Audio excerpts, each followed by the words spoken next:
इस लड़के को हाई स्कूल में सभी तंग करते थे। हर दिन अपमान, हर दिन मार भी। लेकिन किसी को यह पता नहीं था कि शांत और कमजोर दिखाई देने वाला यह लड़का असल में एक खतरनाक गैंगस्टर है। एक दिन जब सब कुछ सहन की सीमा से बाहर हो जाता है तो यह लड़का पूरी तरह बदल जाता है और पूरी हाई स्कूल का सबसे खौफनाक लड़का बन जाता है। हर दिन उस लड़के के साथ वही नर्क दोहराया जाता था। उसकी शर्ट उतार दी जाती, उसके शरीर पर सर्कल्स बना दिए जाते और उसे गुंडों के एंटरटेनमेंट के लिए एक लाइव टारगेट की तरह इस्तेमाल किया जाता। इस लगातार ह्यूमिलिएशन और बुलिंग ने धीरे धीरे उसका जिंदगी से भरोसा पूरी तरह तोड़ दिया था। उसे लगने लगा था कि इस दुनिया में उसके लिए कुछ भी नहीं बचा है।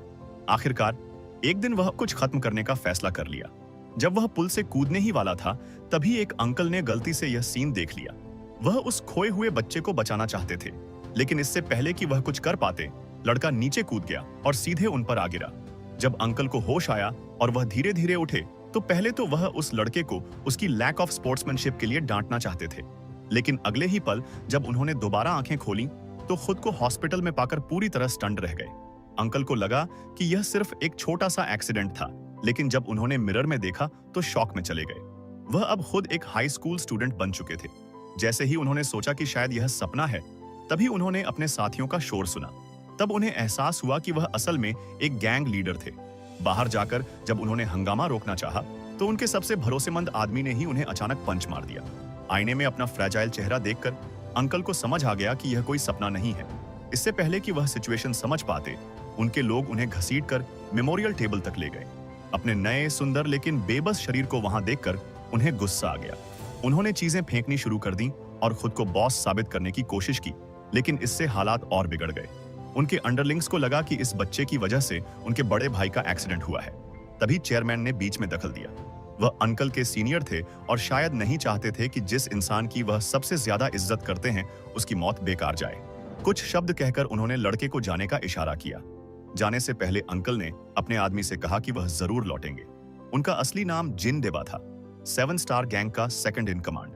उन्हें यकीन हो गया था कि उनकी सोल ने उस लड़के के साथ बॉडी स्वैप कर ली है। उन्होंने मॉर्ग जाकर अपना असली शरीर ढूंढा, लेकिन कोई फायदा नहीं हुआ। आखिरकार उन्होंने उसी ओवरपास से दोबारा कूदने का फैसला किया, यह सोचकर कि शायद टाइम रिवर्स हो जाए। लेकिन जब वह दोबारा होश में आए तो फिर से हॉस्पिटल में थे।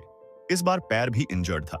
हालात तब और खराब हो गए जब डॉक्टर ने बताया कि वह 3 दिन से अनकॉन्शियस थे और उनके असली शरीर का क्रीमेशन हो चुका है।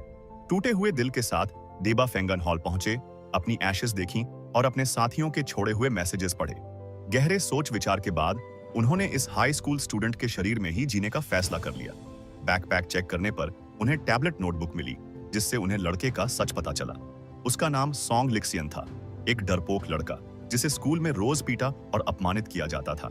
उसकी डायरी पढ़कर जिनदेबा को गुस्सा आ गया। उन्होंने तय कर लिया कि चाहे लड़के की आत्मा लौटे या नहीं, वह इस शरीर से उसकी किस्मत जरूर बदलेंगे। इसके बाद उन्होंने अपने लंबे बाल काटे ताकि फाइट के दौरान कोई डिस्ट्रैक्शन ना हो। रिकवरी के बाद वह उसके असली घर पहुंचे, जहां उन्हें न सिर्फ उसकी अल्कोहलिक मदर मिली, बल्कि यह भी पता चला कि वह जिंगशी कंस्ट्रक्शन के चेयरमैन का इलेजिटिमेट सन था। यही वजह थी कि उसकी जिंदगी इतनी मिजरेबल थी। हाई स्कूल का नया दिन शुरू हुआ। छोटे बालों की वजह से क्लासमेट्स उसे पहचान नहीं पाए, लेकिन रोल कॉल में जैसे ही टीचर ने सॉन्ग लिक्सियन का नाम लिया, पूरी क्लास शॉक में आ गई। कुछ ही देर में वही स्कूल बुली उसके पास आ गया और उसे गली में देबा ने चारों तरफ नजर दौड़ाई और हल्की सी सार्कास्टिक हंसी हंस पड़ा। उसने कूल टोन में कहा, अगर मारना ही है तो जल्दी खत्म करो, मेरी क्लास डिस्टर्ब नहीं होनी चाहिए। लेकिन रियलिटी ये थी कि डीबा की सोल तो एक एक्सपीरियंस्ड गैंगस्टर की थी, मगर बॉडी अभी भी एक वीक हाई स्कूल स्टूडेंट की थी। जैसे ही पहला पंच पड़ा, उसका बैलेंस बिगड़ गया। मसल्स में स्ट्रेंथ नहीं थी, रिफ्लेक्सेस भी स्लो थे। कुछ ही सेकंड्स में वह जमीन पर गिर पड़ा। नी स्क्रैप हो गई, हाथों में जलन होने लगी और सांस तेज चलने लगी। उसे जिंदगी में पहली बार रियल ह्यूमिलिएशन महसूस हुई। ऐसा ह्यूमिलिएशन जो सिर्फ दर्द नहीं देता, बल्कि ईगो को भी तोड़ देता है। अंदर ही अंदर उसने खुद से कहा, अगर मैं इसी बॉडी में जीना चाहता हूं तो इसे स्ट्रांग बनाना ही पड़ेगा। उस हार ने उसके अंदर एक बर्निंग डिटर्मिनेशन जगा दी। उसी वक्त एक क्लासमेट क्वी शिजिन वहां पहुंच गया। उसने सीन देखकर तुरंत समझ लिया कि कुछ गलत हुआ है।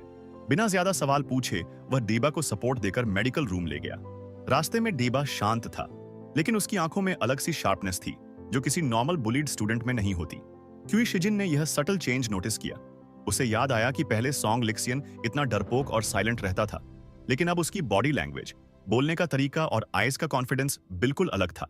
उसके मन में डाउट पैदा हुआ, लेकिन कोई सॉलिड प्रूफ नहीं था। इसलिए वह सिर्फ ऑब्जर्व करता रहा। बाद के दिनों में भी वह कभी अचानक सवाल पूछता, कभी उसकी रिएक्शंस टेस्ट करता। यही वजह थी कि डीबा इंस्टिंक्टिवली उससे थोड़ी दूरी बनाकर रखने लगा, ताकि उसकी असली पहचान लीक ना हो जाए। अपनी कमजोरी को दूर करने के लिए डीबा ने खुद पर इंटेंस ट्रेनिंग रूटीन लागू कर दिया। सुबह जल्दी उठकर running, stair sprints, pushups, shadow boxing और बैलेंस ड्रिल्स करता। शुरुआत में उसकी सांस फूल जाती थी, मसल्स दर्द से जलने लगती थी और कई बार वह थक कर गिर भी जाता था। लेकिन गैंगस्टर वाली स्टबर्न मेंटालिटी उसे रुकने नहीं देती थी। वह जानता था कि स्ट्रीट फाइट्स सिर्फ टेक्निक से नहीं, बल्कि स्टैमिना और मानसिक टफनेस से जीती जाती है। करीब 2.5 महीने 2.5 मंथ्स की लगातार हार्ड ट्रेनिंग के बाद उसकी बॉडी धीरे धीरे रिस्पॉन्ड करने लगी। रिफ्लेक्स तेज हुए, पंचेस में पावर आने लगी और मूवमेंट ज्यादा कंट्रोल्ड हो गया। अब उसकी बॉडी उसकी फाइटिंग मेमोरीज को सपोर्ट करने लगी थी। एक दिन वह पब्लिक बाथ हाउस में था, तभी उसकी मुलाकात 2 टैटू वाले गुंडों से हो गई। उनके चेहरे पर वही एरोगेंस और डोमिनेंस थी जो अक्सर स्ट्रीट थग्स में होती है। उन्होंने किसी कमजोर आदमी को परेशान करना शुरू कर दिया। दीबा को यह देखकर गुस्सा आ गया। उसने इंटरवीन किया और कुछ ही सेकंड्स में अपनी नई स्ट्रेंथ और टेक्निक का इस्तेमाल करते हुए उन्हें जमीन पर गिरा दिया। उनके हाथ मोड़कर उसने साफ शब्दों में वार्निंग दी, वीक लोगों को परेशान करना बंद करो, अगर दोबारा दिखे तो कॉन्सिक्वेंसेस बुरे होंगे। यह सिर्फ फाइट नहीं थी, बल्कि एक डिसिप्लिन लेसन था। बाद में उसे पता चला कि ये दोनों अब डोंगशुई गैंग में शामिल हो चुके थे, जिससे उसे अंदाजा हो गया कि फ्यूचर में ट्रबल्स और बड़े होने वाले हैं। कुछ दिन बाद स्कूल में वही पुराने बुलीज फिर सामने आए।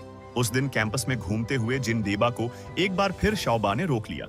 अब जब ये लोग नए बने डोंगशुई गैंग में शामिल हो चुके थे, तो उन्हें इस बात की बिल्कुल परवाह नहीं थी कि सोंग लिक्सियन अभी भी एक हाई स्कूल स्टूडेंट है। मजाक उड़ाने के लिए उन्होंने डेबा को एक वीडियो दिखाया, जिसमें सोंग लिक्सियन को गालियां दी जा रही थीं और उसे बेरहमी से बुली किया जा रहा था। लेकिन वह बुलिंग वीडियो देखते ही डेबा ने अचानक सिर झुका लिया। अगले ही पल उसका दबा हुआ गुस्सा पूरी तरह फूट पड़ा। इस बार उसने तय कर लिया कि अब इन्हें छोड़ना नहीं है। डीबा ने सबसे पहले शाओबा को जोरदार लात मारी, फिर पास आए सुनहरे बालों वाले लड़के को जोर से थप्पड़ जड़ दिया। इसके बाद उसने लाइटनिंग स्पीड में बाएं मुक्के और दाएं हुक से बाकी लोगों को एक एक करके जमीन पर गिरा दिया। इस दौरान की गई उसकी ट्रेनिंग सच में काम आ रही थी। जब उसने शाओबा के लीडर को एक नुकीली लकड़ी की छड़ी उठाते देखा, तो उसे पुराने दिन याद आ गए, जब वह ऐसे ही लोगों को डिसिप्लिन में रखने के लिए इस्तेमाल करता था। दीबा को एहसास हुआ कि चाहे जगह बदले, उम्र बदले, लेकिन छोटी लड़ाइयां आखिर में छोटी लड़ाइयां ही होती हैं। इसी फाइट के दौरान होमरूम टीचर और क्लास मॉनिटर क्वी शिजिन ने पूरा सीन देख लिया। अब सोंग लिक्सियन को इस तरह देखकर क्वी शिजिन के दिमाग में पुराने सीन्स घूमने लगे। उसे यकीन नहीं हो रहा था कि कोई इंसान इतने कम समय में इतना बदल सकता है। हालांकि टीचर को पता था कि सोंग लिक्सियन को पहले बुली किया जाता था, इसलिए उन्होंने यह मान लिया कि यह उसका लंबे समय से दबा हुआ गुस्सा था। टीचर ने न सिर्फ उसे ब्लेम नहीं किया, बल्कि उसे समझाया कि बिना सोचे समझे एक्सट्रीम कदम न उठाए। नतीजा यह हुआ कि जिन डेबा, जिसने सबको पीटा था, पूरी तरह इनोसेंट साबित हो गया और उल्टा स्कूल बुलीज को ही डांट पड़ गई। यह बात बुलीज को और भी ज्यादा चुभ गई। वे न उसे फाइट में हरा पा रहे थे, न टीचर उनके खिलाफ थे। उन्हें समझ ही नहीं आ रहा था कि जो लड़का कभी रोज पिटता था, वह अचानक इतना पावरफुल कैसे बन गया। जिन देबा ने उन्हें बड़े लोगों की तरह कुछ एडवाइस दी और वहां से चला गया। इसके बाद उसने अपने लिए एक साफ प्लान बनाया। सोंग लिक्सियन को एक अच्छी यूनिवर्सिटी में एडमिशन दिलाना, कुछ अच्छे दोस्त बनाना और अपनी अल्कोहलिक माँ का ठीक से ख्याल रखना। उसे बस यही उम्मीद थी कि अगर कभी असली आत्मा वापस आए तो सब कुछ बदला हुआ मिले। लेकिन प्रॉब्लम यहीं खत्म नहीं हुई। दिबा को जल्द ही एहसास हुआ कि वह पढ़ाई में बिल्कुल बेकार है। कभी कभार जीरो आना समझ में आता है, लेकिन रोज रोज फेल होना अलग ही लेवल की परेशानी थी। यही बात क्लास मॉनिटर चुई शिजिन की नजर में आ गई। दीबा ने सोचा कि अगर चुई शिजिन इतना अच्छा स्टूडेंट है, तो वही उसे ट्यूशन क्यों न दे। पहले क्वी शिजिन मना करना चाहता था, लेकिन हालात और दीबा की जिद देखकर आखिरकार वह मान गया। दूसरी तरफ डोंगशुई गैंग को चेयरमैन की सेक्रेटरी से एक सीक्रेट कमीशन मिला। क्योंकि चेयरमैन की लीगल वाइफ मरने वाली थी, सेक्रेटरी को डर था कि सोंग लिक्सियन की मां सारी प्रॉपर्टी पर कब्जा कर लेगी। इसलिए उसने डोंगशुई गैंग से कहा कि चुपचाप उस औरत को रास्ते से हटा दिया जाए। डोंगशुई को यह बिल्कुल नहीं पता था कि उसका बड़ा भाई जिनदेबा अब सोंग लिक्सियन के शरीर में जिंदा है। सोंग लिक्सियन का घर दूसरे गैंग के इलाके में होने की वजह से डोंगशुई ने आउटसाइडर्स को हायर करने का फैसला किया। इत्तेफाक से उसी रात जब एक्शन लेने की तैयारी हो रही थी, उनकी मुलाकात स्कूल बुली होंग जिमिंग और उसके गैंग से हो गई।